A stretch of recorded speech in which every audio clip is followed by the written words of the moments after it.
ضمانتی جا اسکلم مرحا راجپوت قسط نمبر 31 شروع کرنے سے پہلے ریکویسٹ ہے کہ اگر آپ چینل پر نئے ہیں اب تک چینل کو سبسکرائب نہیں کیا تو پلیز چینل کو سبسکرائب کر لے، بیل آئیکن کو ضرور دبا دے اور ساتھ ہی ساتھ میں لائک کمنٹ اور شیئر لازمی کریں۔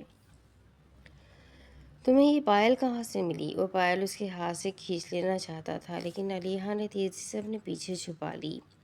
یہ میرے سوال کا جواب نہیں ہے۔ اس کا چہرہ ہر جذبات سے عاری تھا، البتہ کان جواب سننے کو ترسنے لگے تھے۔ تم میری جاسوسی کر رہی تھی؟ ایک ہی پل میں وحاج کی پیشانی پر بے شمار بل پڑے، چہرے پر چٹانوں سے سختی در آئی۔ ایک سیکنڈ سے پہلے مجھے پائل واپس کرو ورنہ میں اپنے طریقے سے لے لوں گا۔ اس کی آواز بلند ہوئی۔ اسے پہلے ہی علیحہ پر بہت غصہ تھا کہ اب اس کی حرکتیں کوفت زدہ کرنے لگیں۔ آپ کی کبرٹ سے کسی لڑکی کی پائل نکلی ہے اور میں پوچھوں بھی نہ کہ کس کی ہے؟ وہ جاننا چاہتی تھی اس پائل کے پیچھے کی کہانی۔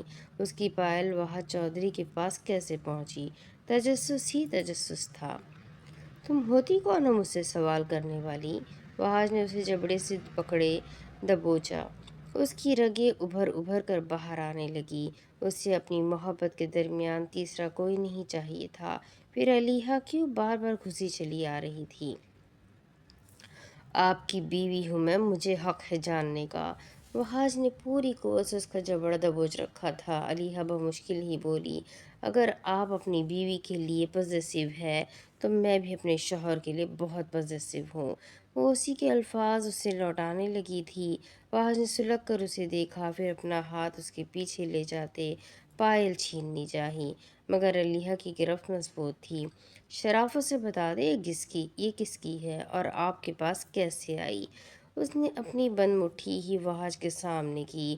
وحاج کا درد تازہ ہونے لگا۔ اس قصے کو وہ اب ختم کر دینا چاہتا تھا، ورنہ ہر بار اس کا دل خالی ہو جاتا یا پھر اسے ذریعام پر بے تحاشا طیش چڑھنے لگتا۔ ذریعام اور علیحہ کی وجہ سے اسے اپنی محبت سے ہاتھ دھونے پڑے تھے۔ ایک بار پھر اسے ان دونوں سے نفرت محسوس ہوئی۔ یہ اس لڑکی کی ہے جس سے میں محبت کرتا ہوں۔ وحاج نے گہرا سانس لیے دانت پیسے کہہ دیا۔ علیحہ اپنی جگہ ساکت رہ گئی۔ اس کے وجود میں کوئی جنبش نہ ہوئی۔ اسے وحاج سے اس جواب کی توقع ہرگز نہیں تھی۔ یہ پائل اس لڑکی کی نشانی ہے جو 7 سال پہلے مجھ سے ٹکرائی تھی۔ 7 سال پہلے کا منظر علیحہ کی آنکھوں کے سامنے کسی فلم کی طرح چلنے لگا۔ وہ سوچ بھی نہیں سکتی تھی کہ 7 سال پہلے جو شخص اس سے ٹکرایا تھا وہ وحاج چودھری تھا۔ وہ خود تو چلی گئی تھی لیکن مجھے اپنا مجنوں بنا گئی۔ اس کی گرفت ڈھیلی ہو گئی، پائل اس کے ہاتھ سے پھسلتی فرش پر جا گری۔ وحاج نے جھک کر پائل اٹھا لی لیکن افسوس وہ یہ نہ دیکھ سکا کہ دوسری پائل علیحہ کے پیر میں تھی۔ وہ اٹھا تو علیحہ اسے مٹی کے مجسمے کی طرح کھڑی ملی۔ وہ یوں تھی جیسے کاٹو تو لہو نہیں بدن میں۔ شاکڈ کافی گہرا تھا، سنبھلنے میں وقت لگ سکتا تھا۔ وہ جس پائل کو اپنی محبت کی نشانی کہہ رہا تھا وہ پائل تو اس کی بیوی کی تھی، وہ بیوی جس سے اسے بے حد نفرت تھی۔ آئندہ اس پائل کو ہاتھ مت لگانا، اب تو میں نے برداشت کر لیا ہے لیکن اگلی بار نہیں کروں گا۔ وہ سخت لہجے میں وارن کرتا کبرٹ کی جانب بڑھا۔ پائل واپس مخصوص جگہ پر رکھی اور اپنا ٹراؤزر پکڑے چینجنگ روم میں گھس گیا۔ 2 منٹ بعد جب وہ باہر نکلا تو علیحہ کو ابھی تک اسی کیفیت میں کھڑے پایا جسے وہ نظر انداز کیے بیڈ پر لیٹنے لگا، لیکن اس سے پہلے ہی دروازہ ناک ہو گیا۔ اس وقت اب کون سی مصیبت آ گئی ہے؟ دروازہ کھولے ملازمہ پر پھنکار پڑا۔ سردار سائی آپ کو بڑے سائی نیچے ہال میں بلا رہے ہیں، بہت غصے میں ہے وہ۔ ملازمہ نے سہمے ہوئے حکم دیا۔ علیحہ کا خلیہ ٹوٹ گیا۔ آتا ہوں۔ وہ پلٹا، کبرٹ سے شرٹ پکڑی اور بٹن بند کرتا ہوا سیڑھیاں اترنے لگا۔ اتنا بڑا انکشاف جو علیحہ پر ہوا تھا اسے ہضم کرنا مشکل تھا۔ اس کا دماغ پھٹ رہا تھا، سانسیں مدھم ہونے لگیں جب وہ اسی سرت سے وحاج کے پیچھے گئی۔ یہ کیا تماشا ہے وحاج؟ تم نے دوسرے قبیلے کے سردار بختیار خان سے لڑائی جھگڑا کیا؟ اڑتی اڑتی خبر ان تک پہنچ گئی تھی جبھی وہ اتنے برہم تھے۔ بابا سائی جھگڑا نہیں کیا، بس اسے اس کی اوقات یاد دلائی ہے۔ وحاج کو اپنی حرکت پر کوئی ملال نہیں تھا۔ حویلی کے تمام نفوس اس وقت ہال میں موجود تھے۔ علیہ سیڑھیوں کے درمیان ہی رک چکی تھی۔ حسینہ نے اسے دیکھے یمنا کو اشارہ کیا جو تماشا دیکھنے آئی تھی۔ وحاج تم اس قبیلے کے سردار ہو کیا؟ تمہیں یہ اب حرکتیں شوبہ دیتی ہے؟ انہیں ڈر تھا کہیں کوئی بڑا مسئلہ نہ ہو جائے۔ بابا غلطی اس کی تھی، وہ بدتمیزی کر رہا تھا۔ آپ جانتے ہیں میں بلا وجہ کسی پر ہاتھ نہیں اٹھاتا۔ وحاج نے اپنے حق میں صفائی دی۔ ایسی بھی کیا بات ہو گئی تھی جو تم نے اس کی ہڈیاں توڑ کر اسے ہسپتال ہی پہنچا دیا؟ بابا وہ میری عزت پر حملہ کر رہا تھا، اس کا یہی حال ہونا تھا۔ اس نے کہہ تو دیا، لیکن ذہنوں کے درمیان کھڑی علیحہ کو ایک دم ہی اپنے آس پاس آکسیجن کی کمی محسوس ہونے لگی۔ اسی لمحے وہ اوپر کو بھاگی تو بیک وقت یمنا اس کے پیچھے گئی۔ وہ جیسے ہی گئی حسینہ بھی منظر عام سے ہٹ گئی۔ ہال سے تھوڑا سا آگے لیپ ٹاپ پر جھکا زرگام کچھ ٹائپ کر رہا تھا کہ حسینہ بیگم کو دیکھتے ہی احتراماً اٹھ کھڑا ہوا۔ اوپر والے اسٹور روم کی چابی تمہارے پاس ہے؟ جی چچی جان میرے پاس ہے۔ زرگام نے پاکٹ سے کیز نکالی۔ تو جاؤ اوپر والے اسٹور سے مجھے اسٹول لا دو۔ ایک چھوٹی سی اسٹول وہاں کارنر پر پڑی ہوگی، وہ میرے کمرے میں رکھ دینا۔ ان کے حکم پر زرگام اپنا کام کاج چھوڑے اوپر چھت والے اسٹور روم کی طرف بڑھ گیا۔ دوسری طرف علیحہ نے ابھی اپنے کمرے کا دروازہ کھولا ہی تھا کہ یمنا نے اسے آواز دے کر روک لیا۔ علیحہ رائٹ؟ تم علیحہ ہو نا؟ وہ دوستانہ انداز میں علیحہ کے آگے ہاتھ بڑھا گئی، جسے ایک سیکنڈ بعد علیحہ نے تھام لیا۔ وہ یمنا کے بارے میں زیادہ نہیں جانتی تھی۔ آ جاؤ اندر۔ علیحہ نے اسے کمرے میں آنے کی دعوت دی جبکہ اس کا دل عجیب ہی طرز میں دھڑک رہا تھا۔ نہیں شکریہ، مجھے بس تھوڑی سی مدد چاہیے تھی، کیا تم کر دو گی؟ باقی کسی کو میں جانتی نہیں ہوں اور حرمان بھی یہاں نہیں ہے۔ یمنا نے مسکینوں والا منہ بنا لیا۔ علیحہ کو حامی بھرنی پڑی۔ بولو کیسی مدد چاہیے؟ ایک پل وہ اپنی کیفیت کو نظر انداز کر گئی۔ کیا تم مجھے اوپر والے اسٹور سے ویٹ مشین لا دو گی؟ مجھے اکیلے ڈر لگ رہا تھا، میرا ویٹ بہت بڑھ گیا ہے۔ میں جب سے یہاں آئی ہوں تم یہی رکو، میں لا دیتی ہوں۔ علیحہ چلی گئی۔ اسے ویسے بھی تازہ ہوا کی اشد ضرورت تھی۔ پیچھے یمنا کے چہرے پر شیطانی مسکراہٹ رینگنے لگی۔ 10 بج چکے تھے۔ مائسہ نے ارمان کو سلا دیا اور اب وہ شاور لینے کے بعد شاپنگ بیگ میں کچھ ضروری چیزیں ڈال رہی تھی۔ اس کی تیاری سے ایسا لگ رہا تھا جیسے اسے کہیں جانا ہے۔ نیلی شلوار قمیض پر سفید دوپٹہ اوڑھے اس نے بیک وقت کسی کو میسج کیا۔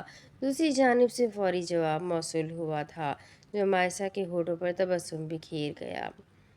ایک ہاتھ میں شاپنگ بیگ تو دوسرے ہاتھ میں موبائل پکڑے وہ کمرے سے نکلی۔ ہال سنسان تھا، سب اپنے اپنے کمروں میں تھے۔ ہال سے گزرتی وہ گیراج میں گئی، گاڑی میں بیٹھی اور حویلی سے نکل گئی۔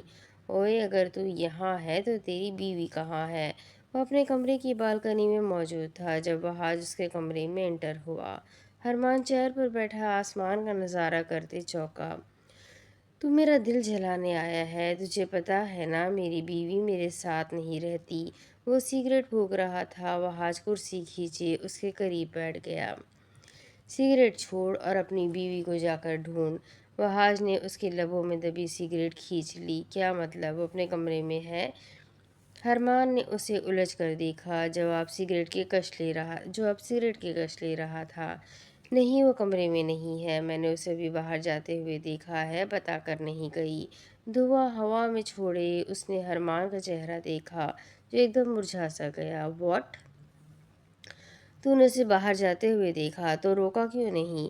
وہ ایک جھٹکے میں اٹھ کھڑا ہوا۔ تو نے ہی تو کہا تھا میں دوبارہ تیری بیوی کے ساتھ نہ جاؤں اور تجھے بتاؤں کہ اسے کہاں جانا ہے۔ وہ اپنی ہنسی ضبط کرتا بولا۔ حرمان نے اسے کھا جانے والی نظروں سے گھورا۔ تو پہلے بتانا تھا نا، پورا سگریٹ پھونکنے کے بعد تجھے یاد آ رہا ہے؟ وہ تیزی سے بالکنی سے نکلا اور اجرت میں کیز اٹھائے کمرے سے نکل گیا۔ وحاج بھی اس کے پیچھے ہی باہر آیا۔ حرمان 9-2-11 کی سپیڈ سے اڑتا ہوا گیا تھا۔ بہت روکنے کے باوجود بھی وحاج کا قہقہا چھوٹ گیا۔ بیچارہ ویسے تو شیر ہے لیکن بیوی کے آگے بھیگی بلی بن جاتا ہے۔ وہ سر جھٹکتا ہوا اپنے کمرے کی اور بڑھ گیا۔ اسے پتا تھا مائسا کہاں گئی ہے، وہ اسے بتا کر گئی تھی، لیکن ارمان کے لیے یہ سب سرپرائز تھا۔ اس کی تیز رفتار میں آتی گاڑی ہواؤں کو چیرتی چلی گئی۔ وہ ابھی قبیلے سے باہر نکلا ہی تھا کہ اسے مائسا کی گاڑی نظر آ گئی۔ وہ ارمان کی آمد کو محسوس کر چکی تھی۔ ارمان طوفان کی طرح اس کے پیچھے آ رہا تھا۔ مزید 5 منٹ کی مسافت کے بعد مائسا کی گاڑی ایک بھیڑ والی جگہ پر جا رکی۔ بیک وقت ارمان نے بریک لگائی۔ وہ باہر نکلی لیکن پیچھے نہ دیکھا، جیسے انجان بن رہی ہو۔ ارمان اندھا دھند باہر نکلا اور اس کے قریب جاتے اس کی کلائی کھینچ کر اسے خود میں دبوچ لیا۔ میں نے تمہیں کتنی بار کہا ہے مجھے بتائے بغیر کہیں مت جایا کرو، تمہیں پتا ہے میں کتنا ڈر گیا تھا۔ وہ گہرے گہرے سانس اس کی گردن پر چھوڑنے لگا۔ مائسا ارد گرد لوگوں کو دیکھ کر شرمندہ ہوئی جو انہیں ہی دیکھ رہے تھے۔ ارمان چھوڑے، میری پسلیاں ٹوٹ جائے گی۔ اس کی گرفت کافی سخت تھی۔ رات کے 11 بجے تم یہاں کیا کرنے آئی ہو؟ ارمان نے اسے آزاد چھوڑا تو مائسا کا حلق میں اٹکا سانس بحال ہوا۔ بہت دل چاہ رہا تھا، گول گپے کھانے آئی ہوں۔ سیریسلی؟ تم مجھے کہہ دیتی، میں لے چلتا تمہیں۔ ارمان کو اس کی لاپرواہی پر غصہ آیا۔ اکیلی مت آیا کرو، تمہیں پتا ہے نا میں تمہارے معاملے میں کتنا جنونی ہوں۔ اچھا تو کتنے جنونی ہیں آپ میرے لیے؟ تمہارے لیے کھڑے کھڑے بندہ ٹپکا دوں؟ یہ آپ کو بندے ٹپکانے کے سوا اور کوئی کام نہیں ہے کیا؟ ہے نا، اگر تم اجازت دو تو کر کے دکھاؤں۔ وہ زمانی بولتا اس کی طرف جھکا تو مائسا نے اس کے سینے پر مکہ دے مارا۔ گھر باہر آپ کو کوئی اور کام نہیں ہے کیا؟ وہ آگے بڑھ گئی تو ارمان مسکراتا ہوا اس کے پیچھے گیا۔ اسے گول گپے بہت پسند تھے اور وہ 2 پلیٹس بھی کھا چکی تھی۔ انہوں نے بل وغیرہ کلیئر کیا تو وہ آگے ایک شاپ کے سامنے جا رکی۔ اس وقت وہ صدر بازار کے درمیان میں کھڑے تھے۔ آس پاس مختلف چیزوں کی دکانیں تھیں۔ مجھے چوری کرنے کا بہت کریز ہے، میں اندر جا رہی ہوں، آپ سب سنبھال لینا۔ وہ اس کے نزدیک آیا ہی تھا کہ مائسا اسے حیران چھوڑتی آگے چلی گئی۔ اس وقت وہ اسٹور میں کھڑے تھے۔ مائسا نے باسکٹ پکڑی اور چیزیں رکھنا شروع کر دی۔ یہ پیسے پکڑو، اور وہ جو لڑکی چیزیں خرید رہی ہے، جب وہ کاؤنٹر پر آئے تو تم یہاں نہیں ہونے چاہیے۔ وہ دھمکاتے ہوئے پیسے پکڑا رہا تھا۔ شاپ کیپر فقط سر ہلاتا رہ گیا۔ مائسا نے بہت ساری چیزیں لی، پھر جیسے ہی وہ کاؤنٹر کے قریب آئی تو وہاں شاپ کیپر نہیں تھا۔ چلو بھاگے، اس نے مائسا کے ہاتھ سے باسکٹ پکڑ لی، کہیں اس کی بیوی تھک نہ جائے۔ لیکن بل چوری کر رہے ہیں، چلو بھاگو، جلدی کرو۔ سچ میں وہ خوش ہو گئی۔ ارمان کے ساتھ یہ چھوٹی چھوٹی شرارتیں کرنے کا اسے مزہ آ رہا تھا۔ ہاں نا، کوئی دیکھ نہ لے، جلدی چلو۔ ارمان نے اس کا ہاتھ پکڑا تو وہ دونوں بھاگتے ہوئے کافی دور تک آ گئے۔ بیگم اب گھر چلے؟ اس نے گھڑی میں وقت دیکھا جو 11:30 بجا رہی تھی۔ نہیں، میرا دل نہیں چاہ رہا، ایسا کرتے ہیں آنکھ مچولی کھیلتے ہیں۔ مائسا نے اس کے دونوں ہاتھ تھامے اور اسے بینچ پر بٹھا دیا۔ گھر چلو، بیڈ پر جا کر کھیلتے ہیں۔ اس نے مائسا کو کھینچا تو وہ اس کی گود میں جا بیٹھی۔ میں سیریس ہوں ارمان۔ اس کے سنجیدہ ہونے پر ارمان کی ہنسی چھوٹ گئی۔ مجھے تم سے پرانی مائسا والی وائبز آ رہی ہے۔ ارمان نے اس کا چہرہ اپنے چہرے کے قریب کرتے آنکھیں چھوٹی کیے، اسے گھورا تو مائسا پل بھر میں فارمل ہوتی اس کی گود سے اٹھ گئی۔ چلیں، آنکھیں بند کریں، میں یہاں آس پاس ہی چھپوں گی، آپ کو مجھے ڈھونڈنا ہے۔ وہ حکم دینے لگی۔ مائسا، رات بہت ہو گئی ہے، یہ ایریا بھی اپنا نہیں ہے، ضد مت کرو، گھر چلتے ہیں۔ وہ لکڑی کے بینچ سے اٹھ گیا۔ آپ چاہتے ہیں ہمارے تعلقات اچھے ہوں یا نہیں؟ وہ ایموشنل بلیک میلنگ پر اتر آئی۔ یہ تم پرسنل اٹیک کر رہی ہو، صرف ایک گیم پھر حویلی واپس چلیں گے۔ وہ اتنے پیار سے بولی کہ ارمان نہ چاہتے ہوئے بھی انکار نہ کر سکا۔ ٹھیک ہے، تم زیادہ دور نہیں جاؤ گی اور میں نہ ڈھونڈ پایا تو 5 منٹ بعد تم باہر نکل آؤ گی اور اس دوران تمہارا موبائل آن رہے گا۔ یہ ضروری احکامات تھے، وہ کوئی رسک نہیں چاہتا تھا۔ اوکے، آپ آنکھیں بند کر کے 3 تک گنے۔ ہرمان نے آنکھوں پر ہاتھ رکھ لیا۔ مائسا پیچھے قدم موڑتی چلی گئی۔ گنتی پوری کرتے ہرمان نے جیسے ہی آنکھیں کھولی، مائسا وہاں نہیں تھی۔ یہاں آس پاس زیادہ دکانیں بھی نہیں تھیں، بس ایک آدھ۔ اس نے پہلے ان دکانوں کا جائزہ لیا، مائسا وہاں نہیں تھی۔ پھر وہاں پڑے نیلے ڈرم میں جھانکنے لگا، وہ وہاں بھی نہیں تھی۔ اب وہ روڈ کی طرف بڑھا تھا۔ نہ جانے کیوں اس کا دل دھڑکنا بند ہو گیا۔ 5 منٹ گزر گئے لیکن مائسا اسے نہ ملی۔ ہرمان نے آس پاس ہر طرف دیکھ لیا لیکن وہ تھی ہی نہیں۔ اب اس کا دل گھبرانے لگا تھا۔ پھر اس نے لرزتے ہاتھوں سے مائسا کا نمبر ڈائل کیا تو وہ نان ریچیبل آ رہا تھا۔ سیکنڈ کے 1000ویں حصوں میں اسے اپنی جان نکلتی ہوئی محسوس ہوئی۔ وہ کہاں چلی گئی تھی جہاں اس کا فون بھی نہیں لگ رہا تھا؟ ہرمان نے پاگلوں کی طرح اسے ڈھونڈنا شروع کر دیا۔ نمبر کیوں نہیں لگ رہا؟ مسلسل کوشش کر رہا تھا مگر بیکار۔ میں دوبارہ سے اسے کھو نہیں سکتا۔ عجیب وسوسے آنے لگے تھے۔ وہ یہاں آس پاس ہی تو تھی، پھر کہاں جا سکتی تھی؟ اب وہ مائسا کی تصویر نکالے شاپ کیپرز کو دکھانے لگا۔ کسی نے اس لڑکی کو کہیں نہیں دیکھا تھا۔ ہرمان کے ہاتھ پاؤں پھولنے لگے جب اچانک اس کا موبائل تھر تھر آیا۔ ہرمان نے دیکھا اسکرین پر رانگ نمبر تھا۔ کہیں مائسا کے متعلق کوئی خبر نہ ہو، یہ سوچے وہ فوراً سے کال پک کیے اپنے کان سے لگا گیا۔ گاڑی ایک جھٹکے میں کلب کے سامنے آ رکی تھی۔ وہ باہر نکلا اور جانان کی سائیڈ آئے، ڈور کھولے، ہاتھ آگے بڑھایا، جسے وہ سہولت سے نظر انداز کرتی باہر نکلی۔ نخرہ جچتا ہے تم پر، لیکن کیا شوہر کو تھوڑی رعایت نہیں مل سکتی؟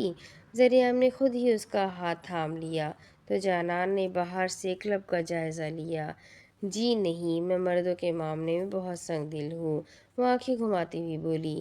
تمہارے یہ انداز ہی تو مجھے تمہارا دیوانہ بنا رہے ہیں۔ اس کے انداز جان لیوا تھے اور اوپر سے اس کا یہ حسن 4 چاند لگا رہا تھا۔ تم نے کہیں فلرٹ میں پی ایچ ڈی تو نہیں کر رکھی؟ وہ دونوں ایک ساتھ چلتے ہوئے اندر آ گئے۔ چاند کی طرح چمک رہی ہو۔ ذریعہ نے اس کی تعریف کی۔ ایک جانان نے تفتیشی نگاہ سے اندر کے ماحول کا جائزہ لیا۔ ایلیٹ کلاس کی پارٹی تھی۔ ماحول فحش تھا، لڑکے لڑکیاں نشے میں دھت تھے، ڈانس ہو رہا تھا، میوزک ڈی جے سب آن تھا، اور تم چاند پر لگے گرہن کی طرح میرے ساتھ چپک گئے ہو۔ وہ ستری کرنے میں منٹ نہیں لگاتی تھی۔ ذریعہ اس بار ایریا کی طرف لے آیا جہاں کچھ کرسیاں خالی پڑی تھیں۔ جانان سمجھ نہ سکی کہ وہ اسے یہاں کیوں لایا ہے۔ شوہر ہو تمہارا، چپکنے کا لیگل حق ہے میرے پاس۔ جانان کو کرسی پر بٹھانے کے بعد اس نے تھوڑا جھکے اس کے چہرے پر آئی آوارہ لٹوں کو سمیٹنا چاہا۔ مجھے وائرس سمجھ کر ہاتھ لگانے سے پرہیز کرو، ورنہ میں وہاں وار کروں گی جہاں تمہاری سوچ بھی نہیں جائے گی۔ اس کے چھونے سے پہلے ہی جانان نے اپنی زلفیں کان کے پیچھے کر لی۔ ذریعہ نے 2 ڈرنکس کا آرڈر دیا۔ خطرناک بیوی ہے لیکن میری ہے۔ یک بیک اس کی نگاہ جانان کے گلے سے جا ٹکرائی تھی جو بیٹھنے کی وجہ سے تھوڑا ڈیپ ہو گیا تھا۔ ذریعہ نے ہاتھ آگے بڑھایا اور بغیر جانان کو سمجھ رکھنے کا موقع دیے بغیر اس کے فلیکسیبل کپڑے کو ہاتھ سے پکڑے اوپر کو کر دیا۔ اس کی اس اچانک حرکت پر جانان کا چہرہ دھواں دھواں ہوا۔ تمہیں کہا تھا مجھ سے دور رہو، چپکو انسان۔ دفعتاً جانان نے اس کے مین پارٹ پر ٹانگ ماری تو ذریعہ کے تو حواس ہی باختہ ہو گئے۔ وہ صرف کہتی نہیں تھی، وار کر دیا کرتی تھی۔ اس وار کے بدلے اگر میں نے کوئی شرارت کی تو تمہیں منہ چھپانے کو بھی جگہ نہیں ملے گی۔ وہ اس کی روبرو کرسی پر بیٹھ گیا۔ ذریعہ ڈرنک کا گلاس پکڑتے معنی خیز انداز میں بولا تو جانان دانت پیستی ہی رہ گئی۔ سو بے شرم مرے ہو، مرے ہوں گے 100 بے شرم مرے ہوں گے جب تم نے جنم لیا ہوگا۔ ایک ٹانگ پر دوسری ٹانگ چڑھا لی گئی۔ دفتن ضریام کے ہونٹوں پر مسکراہٹ رقص کرنے لگی۔ وہ دونوں سافٹ ڈرنک پی رہے تھے۔ جانان کا رخ بار کی طرف تھا۔ لوگوں کی بھیڑ میں وہ ایسا ہرگز نہیں چاہتی تھی کہ کوئی اسے پہچان لے، لیکن وہ 6 فٹ شخص پتہ نہیں کیوں اس کی طرف ہی آ رہا تھا۔ واٹ اے سرپرائز مس جانان ریشم۔ ایک لمبا چوڑا لڑکا آیا جو جانان کو یہاں دیکھ کر ہونک ہی رہ گیا۔ جانان نے جیسے ہی اسے دیکھا اس کے تو 14 طبق ہی روشن ہو گئے۔ یہ کس عذاب میں وہ پھنسنے جا رہی تھی۔ میں نے 3 مہینے آپ کو اور آپ کے رقص کو بہت مس کیا۔ جانان کی آنکھیں پھیل گئی۔ وہ شخص اس کے راز کھول رہا تھا۔ وہ ضریام کو کسی صورت نہیں پتہ لگنے دینا چاہتی تھی کہ وہ ایک طوائف ہے، ایک مشہور طوائف۔